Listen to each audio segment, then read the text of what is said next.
বর্ষার রাত, চারদিকে কাদা আর ঝিঝি পোকার শব্দ। গ্রামের নাম কদমতলী। গ্রামের এক কোণে পুরনো একটা কুঁড়ে ঘর, যেখানে একা থাকতো এক তান্ত্রিক, ত্রিলোচননাথ। গ্রামের মানুষ তাকে ভয়ও পেত, আবার সম্মানও করত, কারণ সবাই জানত এই মানুষটা সাধারণ কেউ নয়। বহু বছর আগে শ্মশানে সাধনা করে নাকি সে অদ্ভুত সব শক্তি অর্জন করেছিল। সন্ধ্যা নামতেই আকাশে আবার মেঘ গর্জে উঠল, হালকা বৃষ্টি পড়ছে। কাদামাখা রাস্তা দিয়ে দুই কিশোর হাঁটছে, হাতে হারিকেন নিয়ে হাঁটছে। একজনের নাম ঋত্বিক, আরেকজন সৌম্য। এই কয়দিন এমন বৃষ্টি হয়েছে যে ঘর থেকে ঠিকমতো বেরোতেও পারিনি রে। কিন্তু আজ বৃষ্টি একটু কম, তাই ভাবলাম ত্রিলোচন দাদুর কাছে গেলে একটা জমজমাট গল্প শোনা যাবে। হ্যাঁ, এটা একদম খাঁটি কথা বলেছিস। তবে জানিস, লোকজন বলে ওনার গল্পগুলো নাকি সব সত্যি। সত্যি না মিথ্যা জানি না, কিন্তু শুনতে দারুণ লাগে। রহস্যে ঘেরা ভুতুড়ে কাহিনী শুনতে আমার অনেক ভালো লাগে। তা যা বলেছিস, ওনার গল্প না শুনলে যেন পেটের ভাতই হজম হয় না। এই জন্যই তো আজ তাড়াতাড়ি বেরিয়ে পড়েছি। গত 3 দিন টানা বৃষ্টির কারণে কোথাও বের হতে পারিনি। তা ঠিক বলেছিস। নে, এখন একটু জোরে পা চালা, না হলে আবার বৃষ্টি শুরু হয়ে যাবে। ঋত্বিক ও সৌম্য আর কোনো কথা না বলে দ্রুত পা চালাতে লাগলো। কিছুটা পথ হাঁটার পর অবশেষে তারা এসে পৌঁছালো ত্রিলোচন তান্ত্রিকের বাড়ির সামনে।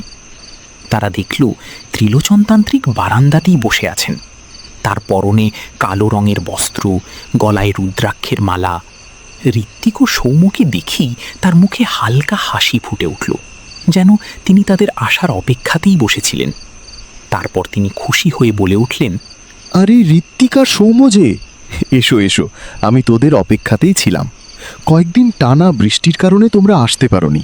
আজ বৃষ্টিটা একটু কম, তাই ভাবছিলাম হয়তো আজ তোমরা আসবে। হ্যাঁ, তা যা বলেছেন। এই কয়দিন একটানা বৃষ্টিতে আমরা বাড়ি থেকে কোথাও বেরোতেই পারিনি। আজ দেখলাম বৃষ্টিটা অনেকটা কম, তাই ভাবলাম একটু আপনার কাছে এসে গল্প করে যাই। ঠিক আছে, বসো তোমরা। তাহলে এবার একটা সুন্দর রহস্যময় গল্প বলুন তো। গত কয়েকদিন কোনো গল্পই শুনতে পারিনি। আচ্ছা, চলো তাহলে আজ তোমাদের এমন এক বর্ষায় আমার সাথে ঘটেছিল সেই গল্পটাই বলি। এই ঘটনাটা আজ থেকে প্রায় 3 বছর আগে ঘটেছিল। সময়টা ছিল বর্ষাকাল। যখন তখন আকাশ ভেঙে বৃষ্টি নেমে পড়ত। নদী নালা, খাল বিল সবই তখন পরিপূর্ণ। এমনই একদিন আমার এক পুরনো বন্ধুর কাছ থেকে খবর এলো, সে নাকি খুবই বিপদে আছে। এর বেশি কিছু সে জানায়নি, শুধু আমাকে যত দ্রুত সম্ভব তার বাড়িতে যেতে বলেছিল। তার এই বার্তাটি পাওয়ার পর আমি আর দেরি করলাম না। মনে হলো হয়তো সে সত্যিই কোনো বড় বিপদে পড়েছে, তাই সঙ্গে সঙ্গেই বন্ধুর বাড়ির উদ্দেশ্যে রওনা দিলাম। দীর্ঘ যানবাহনের যাত্রা শেষে অবশেষে পৌঁছালাম বন্ধুর গ্রামে। তখন প্রায় বিকেল গড়িয়ে সন্ধ্যা নেমে এসেছে। আমি হাঁটতে শুরু করলাম, কারণ সন্ধ্যার পর আর কোনো ভ্যান বা রিক্সা পাওয়া যাবে না, এটা আমি ভালো করেই জানতাম। অনেকটা পথ হেঁটে অবশেষে পৌঁছালাম বন্ধুর বাড়িতে। আমাকে দেখে সে খুবই খুশি হলো, তবে সেই খুশির ছাপ তার মুখে স্পষ্টভাবে ফুটে উঠল না। তুই এসেছিস? আমি যে কতটা খুশি হয়েছি তোকে বলে বোঝাতে পারবো না। রাস্তায় আসতে কোনো সমস্যা হয়নি তো? না, কোনো সমস্যা হয়নি। এবার বলতো, তোর কি এমন বিপদ হয়েছে যার জন্য আমাকে এভাবে তাড়াহুড়ো করে খবর পাঠালি? এত দ্রুত আসতে বলার কারণটা কি? এরপর আমার বন্ধু আমাকে সব কিছু খুলে বলতে লাগলো। কয়েক মাস আগে সে এই নতুন বাড়িটি তৈরি করেছে, কিন্তু বাড়ি তৈরি করার পর থেকে সে এক রাতে শান্তিতে ঘুমাতে পারেনি। তার কথা মতো গভীর রাতে ঘুমানোর সময় হঠাৎ করেই কারো চিৎকারের শব্দ শুনতে পায় সে। আবার কখনো কখনো চারপাশ নিস্তব্ধ হয়ে গেলে ভেসে আসে নুপুরের মৃদু ঝংকার। প্রথম দিকে সে বিষয়টিকে গুরুত্ব দেয়নি, ভেবেছিল হয়তো মনের ভুল কিংবা অন্য কোনো স্বাভাবিক কারণ আছে এর পেছনে। কিন্তু সময়ের সঙ্গে সঙ্গে ঘটনাগুলো আরো ভয়ঙ্কর হয়ে উঠতে থাকে। অনেক চেষ্টা করেও সে এই রহস্যের কোনো সমাধান করতে পারেনি, বরং দিন যত গড়িয়েছে বিষয়টি ততই তার জন্য অভিশাপ হয়ে দাঁড়িয়েছে। ভয়ে আর আতঙ্কে তার স্বাভাবিক জীবন প্রায় বিপর্যস্ত হয়ে পড়েছে। সবকিছু মন দিয়ে শোনার পর আমি কিছুক্ষণ নীরব রইলাম। তারপর গম্ভীর স্বরে বলে উঠলাম, তুই যে এই জমিটাতে বাড়িটা বানিয়েছিস, এটা কি তোদের বাপদাদার সম্পত্তি নাকি কিনেছিস? না রে, এটা আমাদের পূর্বপুরুষদের জমি নয়। কয়েক মাস আগে আমি জমিটা কিনেছিলাম, দামও খুব কম ছিল। এত ভালো জায়গায় এত কম দামে জমি পেয়ে আর দেরি করিনি, সঙ্গে সঙ্গেই কিনে নিয়েছিলাম। এখন অনেক কিছুই পরিষ্কার হচ্ছে। আচ্ছা, যেই লোকটার কাছ থেকে জমিটা কিনেছিস, তাকে কি কাল একবার এখানে ডেকে আনতে পারবি? হ্যাঁ, অবশ্যই পারবো। কাল সকালে ওর কাছে খবর পাঠিয়ে দেব। আশা করি দুপুরের মধ্যেই চলে আসবে। ভালো, ওর সঙ্গে কিছু কথা বলা দরকার। অনেক প্রশ্নের উত্তর হয়তো ওর কাছেই আছে। তোর কি মনে হচ্ছে এই সব ঘটনার পেছনে জমিটারই কোনো রহস্য লুকিয়ে আছে? এখনই কিছু নিশ্চিত করে বলতে পারছি না, তবে আমার সন্দেহ হচ্ছে এই জমির অতীতের সঙ্গে এই অশুভ শক্তির কোনো না কোনো সম্পর্ক আছে। তাহলে এখন উপায়? তুই নিশ্চিন্তে ঘুমিয়ে পড়, আমি আজ রাতটা জেগে থাকব। দেখব এই বাড়িতে আসলে কি ঘটে। যদি কোনো অশুভ শক্তি থাকে তাহলে আজই তার অস্তিত্বের প্রমাণ পাওয়া যাবে। আমি আর সেদিন রাতে এক মুহূর্তের জন্যও ঘুমালাম না। এই বাড়ির পিছনে লুকিয়ে থাকা রহস্যের সত্যটা জানতেই হবে, সেই সংকল্প নিয়েই সারা রাত জেগে রইলাম। রাত যত গভীর হতে লাগলো, চারপাশ ততই নিস্তব্ধ হয়ে উঠল। দূরে কোথাও শিয়ালের ডাক ভেসে আসছিল, আর মাঝে মাঝে ঠান্ডা বাতাস জানালার ফাঁক দিয়ে ঘরের ভেতরে ঢুকে এক অদ্ভুত পরিবেশ সৃষ্টি করছিল। ঠান্ডা বাতাস জানালার ফাঁক দিয়ে ঘরের ভেতরে ঢুকে এক অদ্ভুত পরিবেশ সৃষ্টি করছিল। রাত প্রায় 12টার দিকে আমি ধ্যানে বসলাম। চোখ বন্ধ করে আমার সমস্ত মনোযোগ বাড়ির চারপাশে ছড়িয়ে থাকা অদৃশ্য শক্তিগুলোর উপর কেন্দ্রীভূত করলাম। ধীরে ধীরে অনুভব করতে লাগলাম এই বাড়ির মাটির নিচে যেন কোনো পুরনো অশুভ স্মৃতি লুকিয়ে আছে, যেন বহু বছর আগে ঘটে যাওয়া কোনো ভয়ঙ্কর ঘটনার ছাপ এখনো এই জমির বুক থেকে মুছে যায়নি। পরের দিন সকালে আমার বন্ধু নেতাই সেই ব্যক্তিটিকে নিয়ে হাজির হলো, যার কাছ থেকে সেই জমিটা কিনেছিল। লোকটির বয়স প্রায় 50-এর কাছাকাছি। তার মুখে অদ্ভুত এক অস্থিরতার ছাপ ছিল।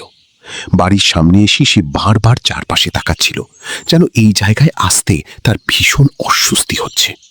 এই জমিটা কি আপনার পূর্বপুরুষদের ছিল, যেটা আপনি আমার বন্ধু নিতাইয়ের কাছে বিক্রি করেছেন?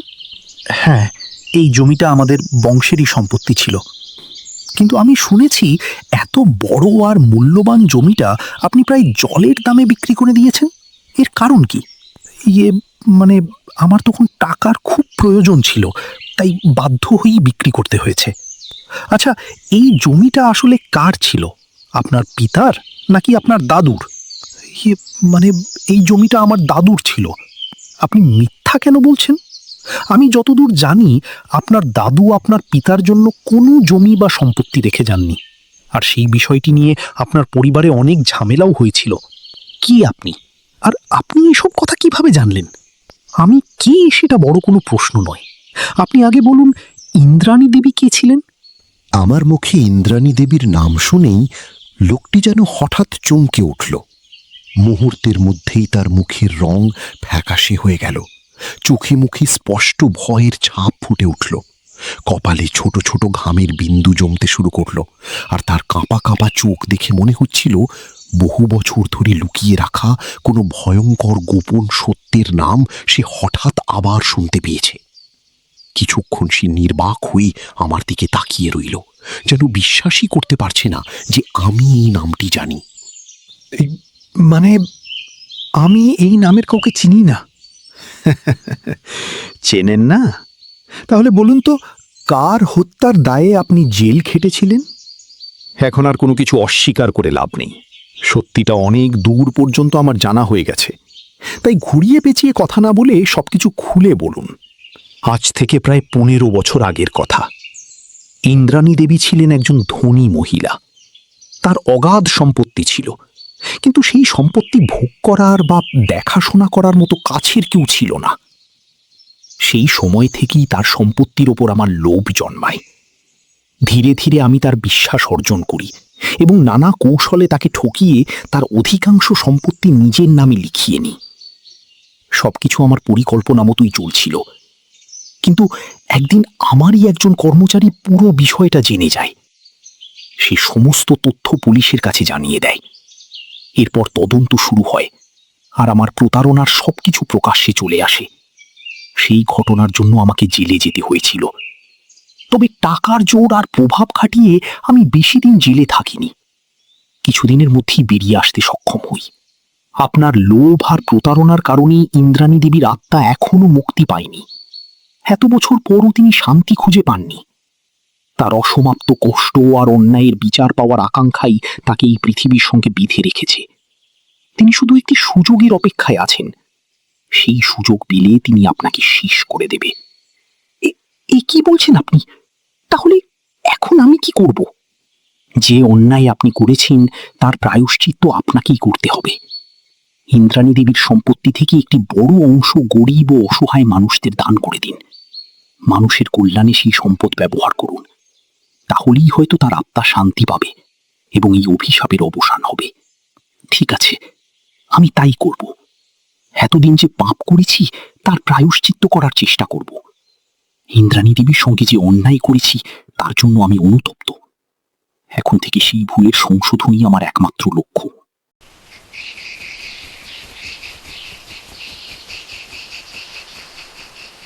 এবার তুই শান্তিতে ঘুমাস, আর কোনো সমস্যা হবে না তোর। সে তো ঠিক আছে, কিন্তু আমাকে একটা কথা বল, তুই এত কিছু জানতে পারলি কিভাবে? সবই মায়ের আশীর্বাদ রে, আর গুরুদেবের কৃপা। সেদিন রাতে আমি তোকে ঘুমিয়ে পড়তে বলেছিলাম, তারপর আমি ধ্যানে বসেছিলাম। সেই গভীর ধ্যানেই আমি ইন্দ্রাণী দেবীর আত্মার সঙ্গে সংযোগ স্থাপন করতে পেরেছিলাম। তিনি নিজেই আমাকে সবকিছু খুলে বলেছিলেন, তার জীবনে কি ঘটেছিল, কিভাবে তাকে প্রতারণা করা হয়েছিল, আর কিভাবে তিনি এই পৃথিবীর সঙ্গে আটকে আছেন। কিন্তু তুই আগে থেকে কিভাবে জানলি যে যার থেকে জমিটা কিনেছি সেই ঘটনার সঙ্গে জড়িত? সেটা না হয় অন্য কোনো দিন বলবো।